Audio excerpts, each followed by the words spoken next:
right, and 3, 2. All right, how you doing? Hi, what's your name, sir? I am Bobby Tufarolo. Oh, okay, Yes. I'm your Uncle Jim. All right, sounds great. All right, so through a series of questions, I would like you to be able to, by the end of our interview, for our audience. Who's the audience, sir? Let me ask you, Bob. Who's the audience? My classmates. Your classmates. In 4th period business basics with Mr. Myers. Okay, what school? Central York High Okay. School. Okay. I just want to know who I'm Central York speaking High to. All right, so we want the audience to know you, and so they'll be able to understand and fully describe yourself as a business owner. Got it? Got it. All right, so start off, I'd like to know what companies you own currently or previously been a part of. Basically, your history as an entrepreneur. How many hours do you have for this interview?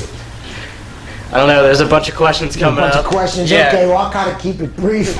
I won't go through the whole synopsis. But I started, right now, presently own 2 companies. Market Motors, which we sell used cars in the winter. In the summertime, I sell scooters. And all year round, we rent U-Haul trucks. I've been at this location since 1975, way before you were even born. Also, we own San Carlos and the Hop, that bar over on Route 30 with the yellow car on the roof. My brother and I are partners in that. And what else did you need to know? My history before that? No, that's fine. That's You good. stated your two companies that you own now, Yes. Market Motors and Yeah. San Carlos. So, what are the products and or services of your businesses? You mentioned that you sell scooters, used cars. Anything else along the lines of that? In this here, Market Motors, any moving supplies that go along with the U-Haul trucks are also sold. Parts for my scooters are sold here. The other business is a nightclub and bar, restaurant, and everything that goes along with that. Okay, so your 2 companies, how did you create these names? The names of the companies. Well, Market Motors, I had to figure out an easily recognizable name with my location, and I'm located right here on Market Street, so I figured I'd call it Market Motors. That would be a nice, easy name for everyone to remember. Okay. Your other business, San It's the Carlos? Hop. It's a 50s and 60s type nightclub, and back in the 50s, when they went to have a good time, they would say, "Let's go to the Hop. We're going to go to the Hop tonight. Going to dance and have a good time." So we figured, hey, that's a good name. Let's name it the Hop because it's a good time place to have fun. Okay. So, my next question is, when did you start these companies? Which year? And how Well, long this ago? company here, Market Motors, was started in 1975. I was 24 years old when I started this car lot. Okay. And this car lot enabled me to then purchase the Hop and San Carlos. Your 2 companies are pretty different. What is your reasoning for ever getting involved in the automotive industry, the market, and then eventually the restaurant business? Well, my father was a car salesman most of his career, and I always liked it. He would take me to car auctions, and I was impressed by the way it functioned. You wholesale cars, you buy them at the auction, take them back, clean them up, put them on the car lot, and sell them for a nice profit. I figured, hey, that's a pretty good thing. I'd like to do that when I get older. So I started out at Beasley Ford. I figured I'll get a job there to learn the business. Instead of me paying to go to college, I'll go there and learn the business and get paid to learn it at the same time. Then when I was 24, I figured it's time to start my own lot. Okay, cool. So backing up a bit, how did you ever obtain the initial financing to be able to start these companies? Specifically starting with Market Motors. Well, I had a plan. When I get out of high school, a lot of my friends went to college. Okay, so I figured I'm going to go work and save up the money to have my car lot. And because I wanted to do a car lot, I went to a car lot to get the training, and they provided me with a new car. So I had no car expense, had no car insurance expense because that was provided. So instead of my friends making car payments, I'd put that money in the bank until I had a nest egg enough to start the car lot. That's awesome. And it can be done as long as you save. As long as if you make $500 a week and you spend $600 a week, you're never going to have anything. If you make $300 a week and only spend $200, someday you're going to have something. So you got to spend Spend wisely. and less than Save you make. money. If you spend more than you make, it doesn't matter what you make. It could be $100 a week. If you spend $110 a week, you'll never have nothing. If you make $100 a week and you only spend 75, you'll have something someday. Okay. So you said you were pretty young whenever you started these businesses. So I'd like to know if back then you ever created a business plan whenever you started any of your companies, and if so, if you still follow those practices and those business plans. Well, my plan back then, like I said, I was 24 years old when I started the car lot. So my plan was very simple back then. I wasn't college educated. I did graduated from high school. But my plan was easy. If I bought a car for $500, came back and repaired it for $100, I had $600 in the car, just double it up, sell it for $1,200. I would have a $600 profit. That was pretty simple to me. That's why I got into this business. It was pretty simple, and it worked. So now 42 years I've been in this business, 41 years, 42 years, and it worked. What about your other business?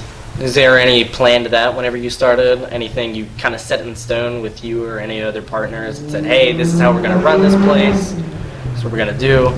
Well, the other business, San Carlos and the Hop, that was actually my first job when I was 14 years old. I was a dishwasher. I washed dishes.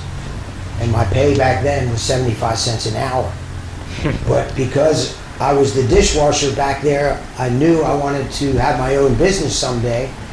And I'd be watching everything, even at that young age, and seeing how it worked. And so that's how I got my education in that business. Okay. Were you ever expecting, as a new business owner back then, to face challenges over the course of your career? And what were those challenges? When you're a small business owner, every day when you unlock your door to do business, you never know what's going to happen. Especially in my business. I deal with people over at San Carlos and the Hop.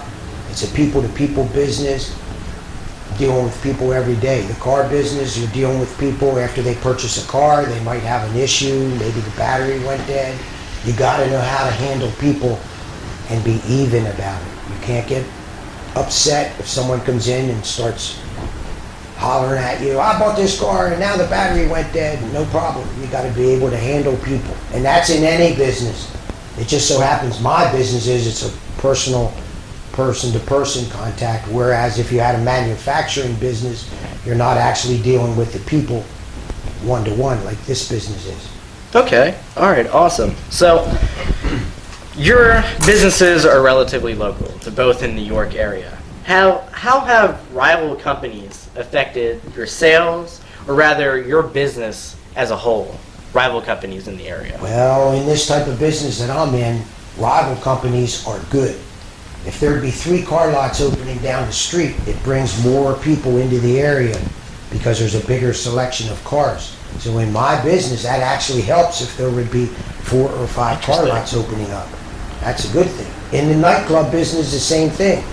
If there's more nightclubs in that same area, people will go to this nightclub. Maybe he advertises more than I do, but then I'm right down the street, then I feed off of his advertising and get more customers from that. So it helps in this type of business. Maybe if you're a manufacturing business, it's not the same. But in this type of business, it helps. Oh, that's an interesting point.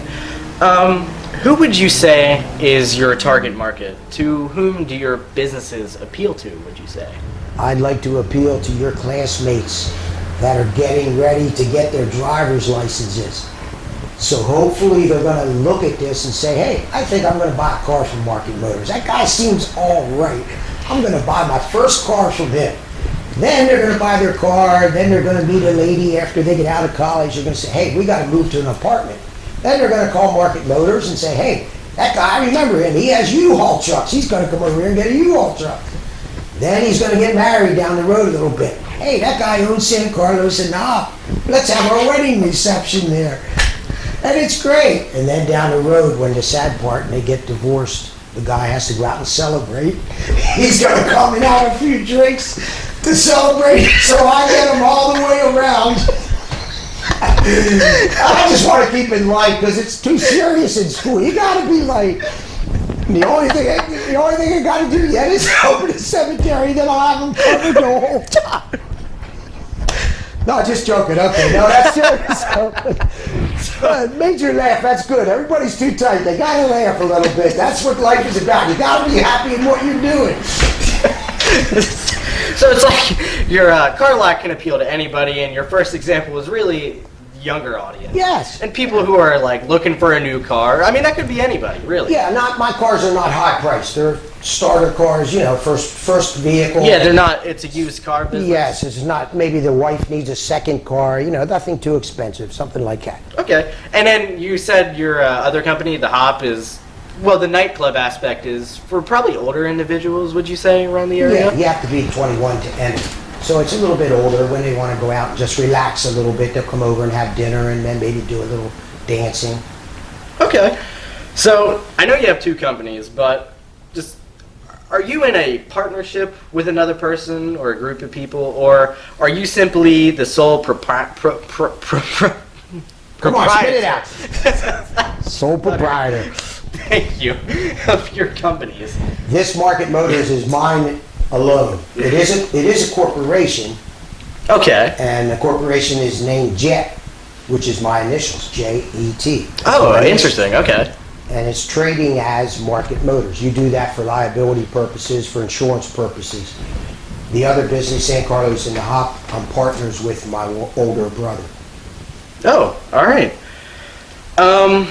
Do you have people working for you? And if so, how do you choose the people you hire? What qualities do you look for? Well, number one, I do have a couple employees here. I have mechanics that work on our scooters. Okay. Gentlemen to clean up the cars for me. The main thing is honest. They got to be honest.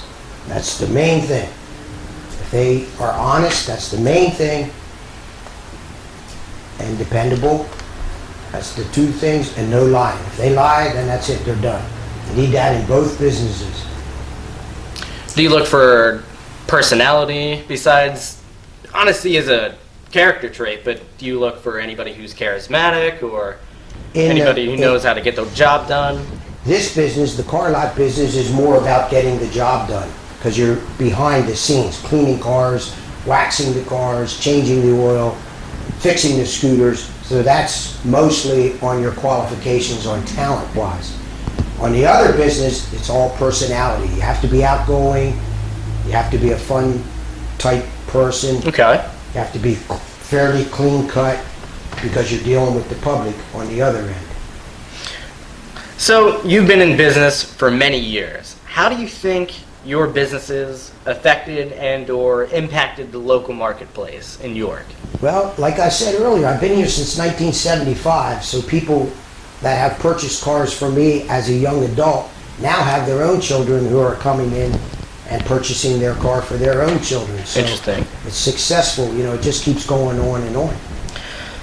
How would you say your company has changed over the course of your business career? Be it, your amount of sales, production costs, and values over time, etc. You're a young man, but believe it or not, when I started, I had cars out here that I could sell for $99. I would pay $50 for them, sell them for $99. They were called Why Walk specials. I put that on the windshield. Why walk? Save your shoes. Buy this car for $99. Today's market, it costs you more than $99 just to get a license plate for the car. So the costs have risen tremendously over the years. No longer can I sell a car for $99. Now, the least expensive car is going to be $1,000 for me to purchase at my price. So just the fluctuation in inflation. Yeah. So, finally, what advice would you give to someone, maybe even a student at my high school, to someone starting their own business, someone young who wants to be an entrepreneur? What advice would you give? They have to be prepared, number one. They have to be prepared financially, and they must have the support of their family because they're going to spend a lot of time away from home in the beginning. It takes a lot of time to get a business up and running, to be successful. It takes an awful lot. And they have to save money to get started and be determined because a lot of people go bankrupt, but they don't give up.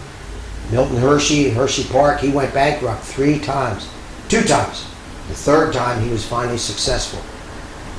Even Donald Trump has been in bankruptcy a couple times. You can't let that deter you. You got to have the determination and just go for it. Yeah, I mean, it's like you got to take risks, is what you're saying. Absolutely. Nobody ever succeeds unless they take a risk. And have you taken many risks over the years? Many risks. I still take them every day. When I purchase a car, if I buy it at the auction or wherever I don't know if it's going to be good. I just have to use my expertise and my best judgment. Your experience. Yes, my best judgment. But on the way home from driving it, maybe the transmission goes out. It's a gamble every day. But I can't let that deter me. I can't go in and then sulk and then be upset the rest of the week because I bought a car and it turned out bad. Just got to move on. Go to the next one. Do you think over time you've gotten better as far as experience of taking those risks? Like, Well, yeah. you know your limitations? It's a difference when you take a calculated risk or whether you just put money in a slot machine. That's a gamble. You have no control. You have no insight into what's going to happen. But when you have education behind you, whether it be formal education or on-the-job training, at least you have that knowledge to back up your decisions. All right. Well, thank you very much. Appreciate Thank you, it. sir. It was a great Thank you. interview. Now, do I get any kind of compensation for this, or I'm paying school? What are you looking over at the money? I pay school taxes. I mean, this is going to affect the school. Do I get some kind of compensation or no? I don't know yet. Well, I'll have to talk with my producer. You'll talk with the producer and see if we can do something with that. Thank you very much, sir. No, It was a thank pleasure. you. It was a Thank pleasure. you. All right.